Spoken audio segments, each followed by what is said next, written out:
Now, here's Action Man Dylan, not out and about in the county, but with us. That's right, yeah, in the studio. And these two fine gentlemen, who are they? Yeah, that's Stan Neal and Frank Robinson from the Dunkirk Veterans Association. They've kindly invited me along to Dunkirk because they're going on a pilgrimage this year for the last time. And I've been invited along to hear their stories, find out what they're doing and what they went through in the war and their memories of trips back. When did the last time you two go? 10 years ago as now. Yeah. So what was the 50th anniversary. Right, so we spoke a few months ago. You were trying to get it together at that point. That's right, yeah. Oh, right. Okay. And why have you invited Dylan? Well, I invited myself along, really. Actually, Mr. Dillon rang me and I invited him. He said he'd like to go. I said, yes, you're quite welcome. As luck would have it, I'd got one seat left at that time, and we invited Roy to go. Yeah.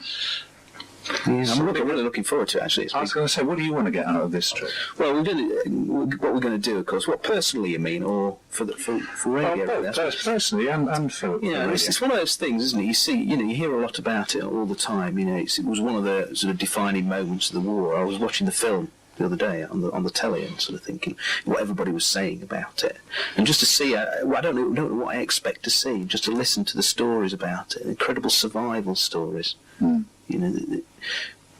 we do it now? All those sort of issues, and what. Because I'm sort of obviously a comparable, well, perhaps a bit older than you would have been. How old would you have been at the time? I was 19, 20. Oh, yeah. I'm a good deal older than you would have been. But I think now, would I have the courage, the courage to do that? Well, it wouldn't happen the same way, would it? There wouldn't be people landing on beaches and fighting hand to hand, would there? No. It's just such an incredible bravery to go through all. I suppose you'd have a deal of choice to go through it. Well, you've got no option. It's either that or we get captured, one or the other. You've got to fight the rearguard action and get to the beaches as quick as you could and help one another. It was comradeship. Help one another to get on the small boats, transfer to the big boats if possible. Otherwise, go right across the channel on the small boats, which we were most grateful to see. All these small boats from all types of people, individuals, everybody was there with the small boats. So, Frank, when you say you had no choice, how long was it from you doing whatever you did when you were a 17 or 18-year-old, 19-year-old, to actually arriving in France? Well, actually, I joined the army when I was 17. Oh, right. Yeah, I joined in Royal East Kent in the infantry, and then transferred to the Royal Corps Signals in 1938. So I was already there, actually. Were you press ganged into it? No, I just joined. Yes. Yeah, you were. Well, not actually press ganged. I was in the Territorial Army in Bedford at the time, in the Royal Engineers. And on the Thursday before war broke out, there was a telephone message come through from my mother where I was to where I was working. There's some call-up papers for you. And lo and behold, I was called up on the Thursday morning before war was declared to report back to the barracks, and we went straight out commandeering transport and trying to get everything organised for any emergency. And then, of course, the balloon went up on Sunday morning at 11 o'clock. So how would you feel, Dylan, if you suddenly got a letter through the letterbox or your parents phoned you up and said you've got to go to war? I think I'd be absolutely stunned. I suppose the thing was that at the time you were probably building up to it anyway. You knew something was afoot. Well, we knew something was afoot, but you don't realise it's going to come until it's there. Yeah. But you joined the TA before the war. Why did you join? Well, there was my friend Freddie Webb and myself. We was out one Saturday night, and we got talking to some other chaps that was in the TA, and they said, why don't you come along and join us? So we went along for a bit of experience this Sunday morning, and we quite enjoyed it, what we saw, what we heard. So we just signed on the following week. Yeah, but it was a case of you getting a uniform and impressing the girls rather than never thinking you were going to go to war, wasn't it? No, not at that time of day. It was we used to have drill evenings twice a week and a Sunday morning. Sometimes we had a a full weekend of it, where we was doing a lot of demolition work, because around Bedford there was a lot of brickworks, and they used to allow us to go in there, and if there was a kiln that was obsolete, worn out, they would allow us to use explosive and practice in those. Were you more prepared for it, Frank, because you'd already been... Yeah, well, I was already in, you see, because I joined, as I say, 37. Did that make it any easier? There was about 4 of us all joined together. 4 lads from the same school. 2 of them they were in the signals, and they came home on leave, and they said, well, why didn't you come? So I decided to go. But when I went to join, they said, well, you're too young, you have to go in the supplementary reserve for 6 months, which was the Royal East Kents at Canterbury. Yeah. And then from there, I transferred to the signals in 38, went to Catterick, and did my training there, half training, because I was already trained by the infantry. And they sent me back to Canterbury to do my dispatch riding. But was it still a big shock when you actually knew you were going to work? Well, actually it was on the... we knew it was coming, because we'd been told to get prepared when things were happening. But on the Sunday morning, when it was the actual thing come, that was it. We started to get the transports ready, and then I think one long after that, about a couple of days after that, was on our way to Dover. All right, I'm sure Dylan would like to know exactly what he's going to be doing on this visit, so we'll have a piece of music and then we'll come back and talk some more in a minute. Yeah. So you're heading off to Dunkirk in 3 weeks' time. Yeah. What are you going to do? Well, hopefully we're going to be sort of having sort of memorial services and that kind of thing.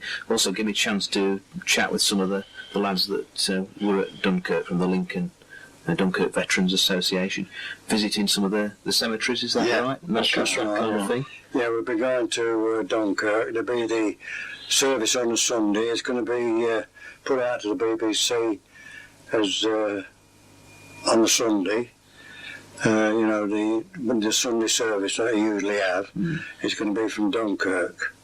I've got a letter to say that anybody wants to be interviewed by the BBC, but we've got to send the applications up. Right. And then there'll be the one at Parody, and then the one at Depan. And are they like cemeteries? They are actually monuments. Right.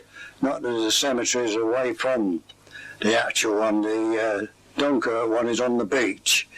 It's a big one, but the cemetery is further in. And the one at Depan is on the front. Is a memorial to the ones that they said that Depan is the ones that came out to sea.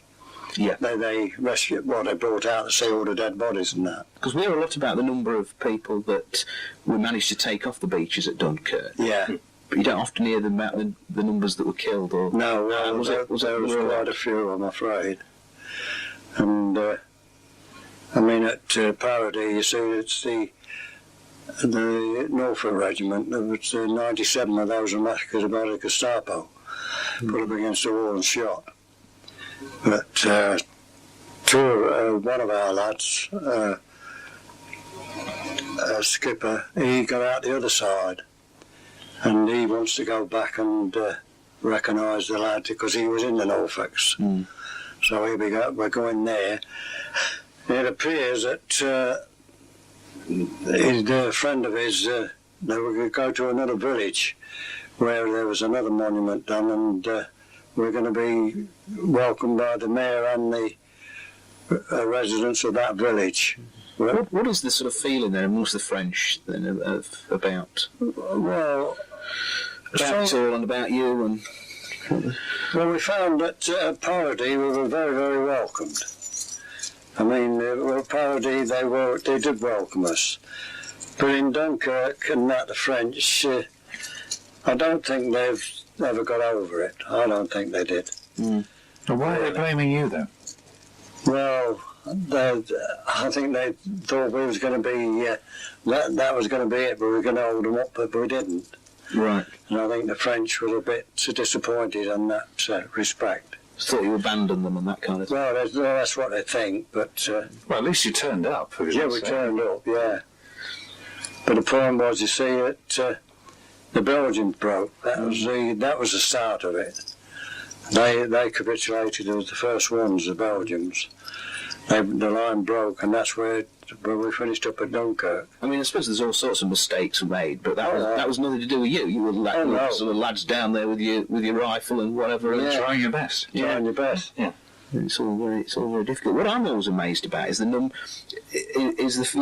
get bits and pieces of history. Yeah. But there's so much of these sort of like personal stories and stuff that we don't even know about. I was just sort of talking about with this chap the other day about Dunkirk and the fact that not everybody got away from Dunkirk, and they had to sort of start going further and further down the coast, still trying to get away. There was a story they were telling me about this big ship, the Lancastria, and there were thousands and thousands of people on there. What do they reckon? There was about when it was sunk, torpedoed or whatever, about 4,000 people were killed. British soldiers and airmen and that. Well, it was all overloaded, completely overloaded, because there was that many personnel to try and get away. You was just hanging on everywhere you possibly could, to get away from the beaches. And it was just chaos in actual fact, though you see the lines of people going out to the boats. But when the bombers come over and they started shelling, well then it's just disappear, in trying to get in any hole you could or anything like that. It was just chaos, They got these beach masters, as they called them, to try and organise things, but it was a lot of everybody for themselves to get away as quickly as possible. I know, talking personally, I mean, being in the Royal Engineers, you have a lot of bridging equipment. Well, there was a message sent through to bring bridging equipment down to the beaches as fast as possible, because one of the bridges that was made was comprised of folding boats. Well, there was 3 of these boats on a trailer. Well, they came down, and I was fortunate or unfortunate, being in the engineer, used to handling them, and you had to row these boats out to a big boat. And being in the engineers, we took one load out, and took back to the beach, loaded up again, and out again. Well, believe you me, it was hard work.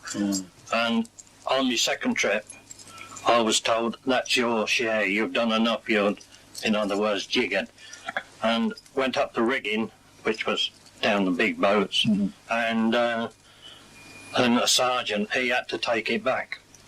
This sergeant, this is a true story, I'd got this sergeant in the boat on the trip, and he wanted me to turn round so that he was near the rigging to get up first.